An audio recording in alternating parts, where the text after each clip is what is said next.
주님께서 여러분과 함께 루카가 전한 거룩한 복음입니다. 11장 29절에서 32절까지의 말씀을 봉독합니다. 그때 군중이 점점 더 모여들자 예수님께서 말씀하기 시작하셨다. 이 세대는 악한 세대다. 이 세대가 표징을 요구하지만 요나 예언자의 표징 밖에는 어떠한 표징도 받지 못할 것이다. 요나가 니네베 사람들에게 표징이 된 것처럼 사람의 아들도 이 세대 사람들에게 그러할 것이다.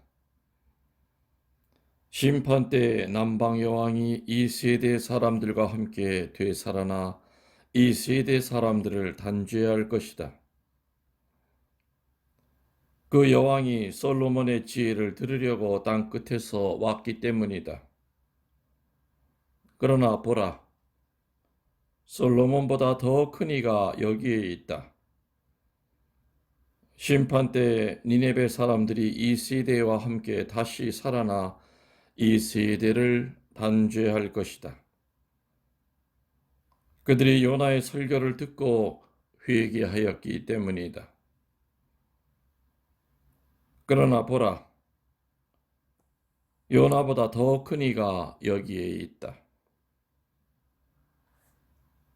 주님의 말씀입니다.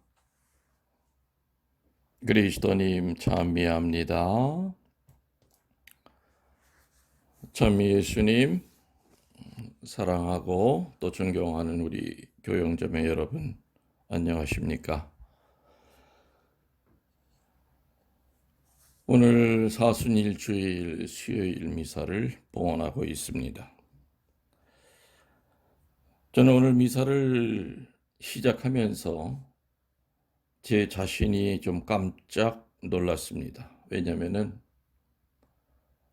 처음에 혼자서 미사를 며칠 동안 진행할 때는 혼자 한다는 것 자체가 마음이 아프고 또 이 미사에 참석하지 못할 교우들을 생각하면 마음이 아렸는데 오늘 갑자기 어떤 생각이 들었냐면은 이 혼자 미사 드리는 것이 편해진 겁니다. 나도 모르게 적응이 돼가고 있다는 겁니다. 나도 모르게 어둠이 들어오고 있다는 것을 발견했습니다. 그러면서 동시에 만일에 이런 어둠이 교우들에게도 교묘하게 들어간다면 이거는 절대 안 된다. 그래서 우리는 미사를 못 드리고 이렇게 사제가 혼자 미사 드리는 거 사제도 아파야 되고 교우들도 성체 성사 또 말씀의 전례 이런 거를 못하는 것을 매일매일 더 아픔이 커져야 됩니다. 안 그러면은 이 긴장을 놓치기 시작하면은 어둠이 들어옵니다. 그 어둠은 적응하는 겁니다. 미사 안 하는 것이 더 편하게 느껴지기 시작하고 그 전부터도 미사를 안 했던 것처럼 착각이 들기도 하고 이제는 남은 시간 어떻게 더 재밌게 살까 그런 쪽으로 자꾸 흘러가기 시작하면은 이거는 분명히 마귀의 짓입니다. 마귀는 절대로 나 마귀다 하면서 우리들을 어둠으로 끌고 가지 않습니다. 정말 교묘하게 마귀의 장난이 아닌 것처럼 느끼게 하면서 우리들을 끌고 갑니다. 교회 여러분들, 우리 다시 한번 정신 차립시다. 제가 오늘 제 자신을 보고 깜짝 놀랐듯이 혼자 드리는 이 미사가 편안해짐을 느끼고 있듯이 행여나 교우들도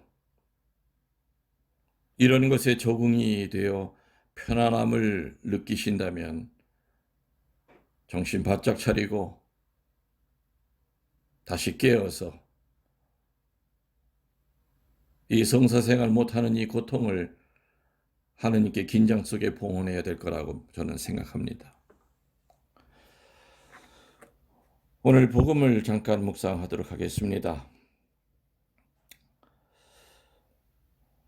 예수님이 공생활을 시작하시면서부터 사실은 처음부터 너무 많이 베푸셨다고 하는 생각을 성경을 읽을 때마다 갖습니다. 그래서 신자들이, 예수님을 따랐던 신자가 아니라 어떤 유대인들이 그저 달라기만 하는 이러한 철없는 어린아이처럼 된 것도 글쎄요, 예수님 편에서도 뭔가 조금 잘못은 있지 않으셨을까라는 생각을 그냥 저 혼자 해봅니다. 너무 많이 주셨던 것 같습니다. 그리고 그 사람들은 뭔지도 모르고 그냥 받기만 했던 것 같습니다. 늘상 모든 것이 끊어져 버리면은 투정을 하고 불평을 합니다. 이제껏 받았던 것에 대해서는 전혀 고마움을 못 느낍니다. 예수님은 하느님 나라를 말씀으로 선포하시기 전에 먼저 하셨던 것이 기적을 먼저 보이셨습니다. 이것은 먼저 하느님의 능력을 보여주기 위해서, 또 하느님이 얼마나 자비하신 분임을 보여주기 위해서였습니다. 그런데 알다시피 유대인들은 손에 잡을 수 있었던, 또 눈에 보였던 감각적인 기적만 머릿속에 기억하고 있지, 그러한 기적을 베푸신 그 뒤에 가려져 계신 하느님은 보지를 못했던 겁니다. 한마디로 예수님을 쫓아다닌 이유는 기복적인 이유 때문이 대부분이었습니다. 얼마나 수도 없이 많은 사람들이 예수님을 쫓아다녔습니까? 그러나 그들이 저분이 바로 메시아인 것을 알고 쫓아다녔다는 거, 그거는 믿기 어렵습니다. 메시아이기 때문이 아니라, 또 설령 메시아이든 아니든 상관없었습니다. 내 아픈 거 낫게 해주고 마귀 들린 것만 떼어내주면 됩니다. 저분의 옷자락만 잡아도 병이 낫는다는 소리를 들었고, 저분의 손이 머리에만 올라가도 마귀가 떨어지고, 저분이 호통만 쳐도 어둠이 사라진다는 것을 소문으로 들었기 때문에 그냥 쫓아온 겁니다. 그래도 예수님은 이렇게 기복적으로 쫓아다니는 그들에게 아무런 조건을 붙이질 않습니다. 그냥 연민의 정으로 내리 사랑 때문에 치유를 시키고 마귀를 쫓아내셨던 겁니다. 아무튼 유대인들은 기적의 의미를 깨닫지 못하고 기적이 기복화돼 가고 있었던 거지요. 그리고 그 기적의 의미를 전혀 모르고 있었던 겁니다. 더더군다나 더 강한 기적을 요구했었습니다. 그리고 또 멋있는 기적을 요구했고, 드라마틱한 기적, 더 큰 기적을 늘 보고 싶어 했습니다. 당시에도 마술사는 있었습니다.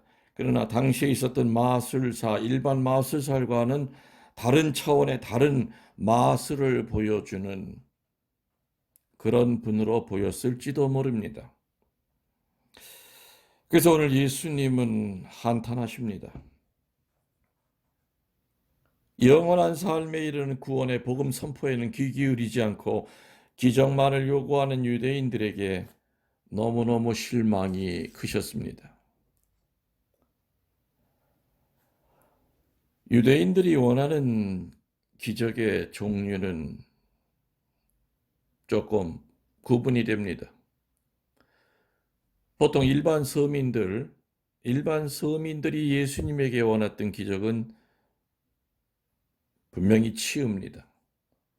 그리고 구마입니다. 근데 치유와 구마가 필요 없는 일반 대중들이 예수님에게 원했던 기적은 두 가지입니다.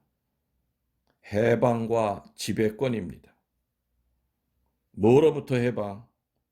로마 제국으로부터의 해방. 유대 역사 이래 지지리도 많은 식민지가 되었던 그 고달픈 역사로부터의 해방입니다. 예수님 시대 때는 로마 제국의 통치 속에 살았던 시절이죠. 그래서 아무튼 대중들이 원했던 기적은 치유가 아닙니다. 구마가 아닙니다. 우리 민족을 해방시키는 겁니다. 그리고 두 번째는 지배권이라고 그랬습니다. 일단 해방이 되고 난 다음에 강한 힘을 키워서 이 세상을 지배하는 겁니다. 그래서 지상 낙원을 실현하는 겁니다. 왜냐?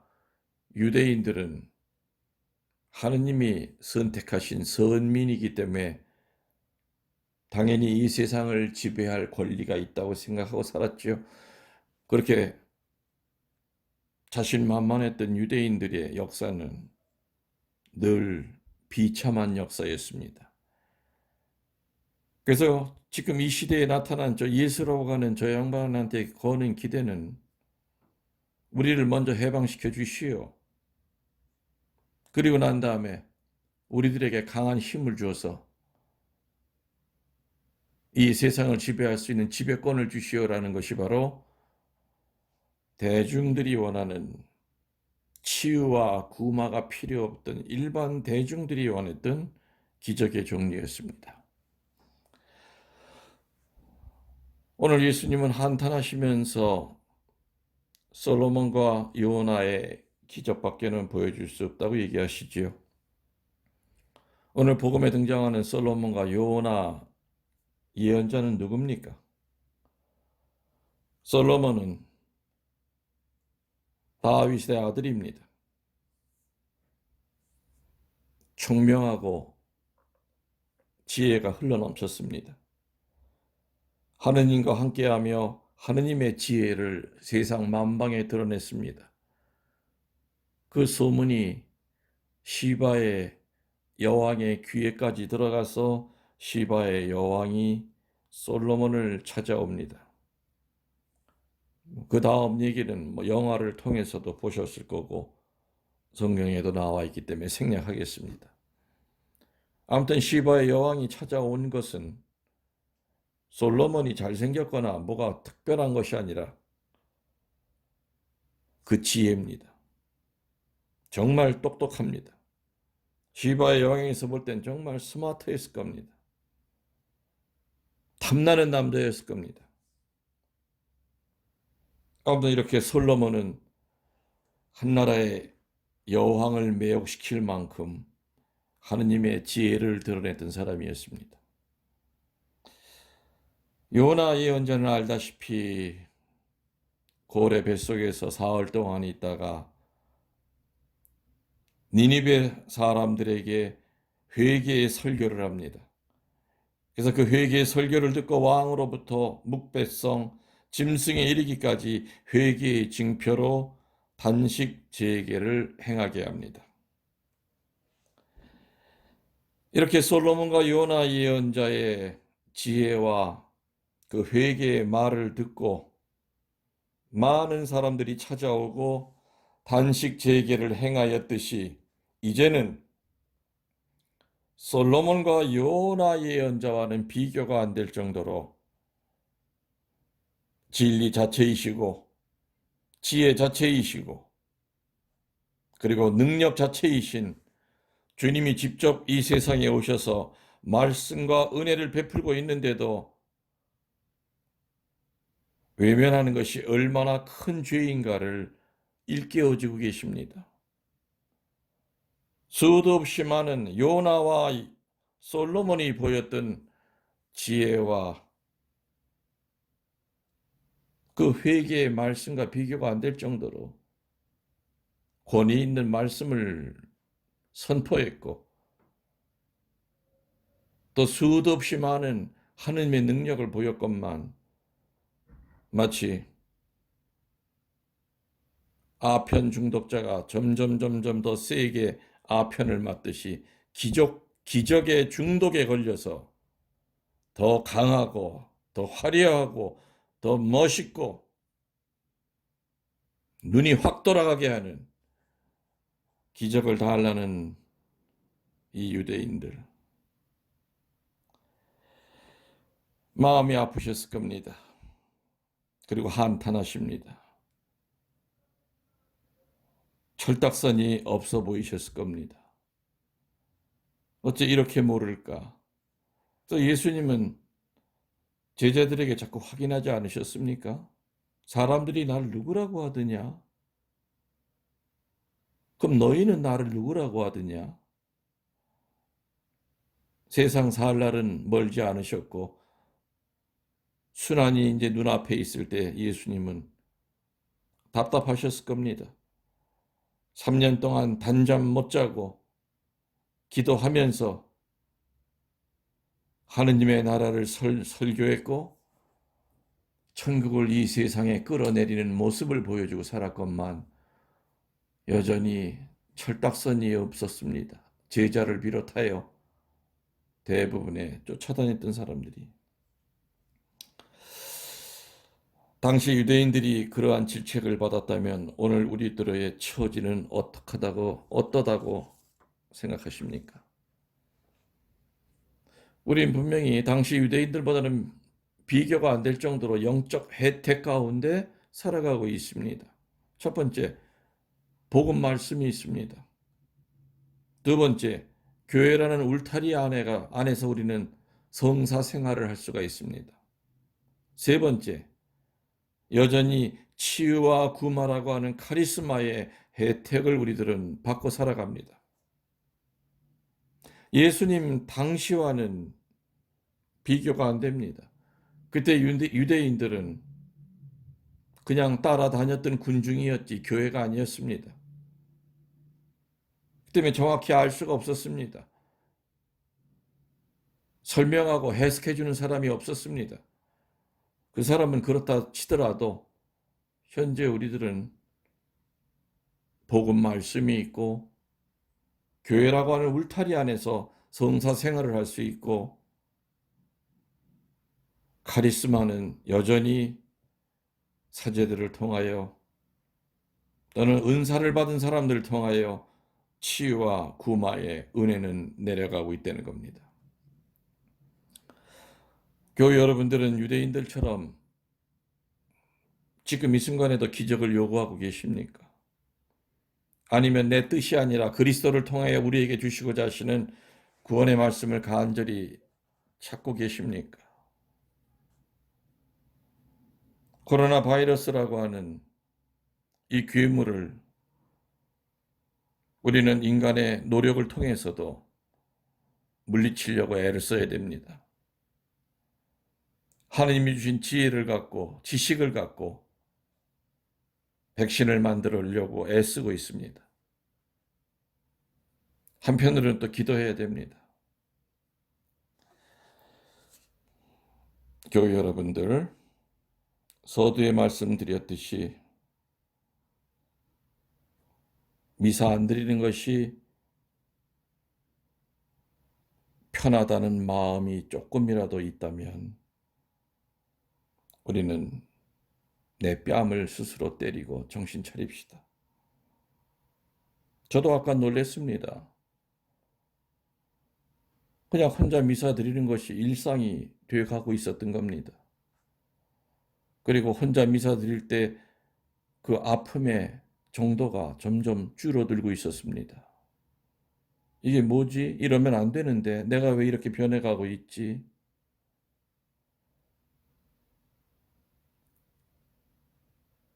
성체를 못 용하는 아픔을 계속 간직하십시오. 말씀을 못 듣는 아픔을 계속 간직하십시오.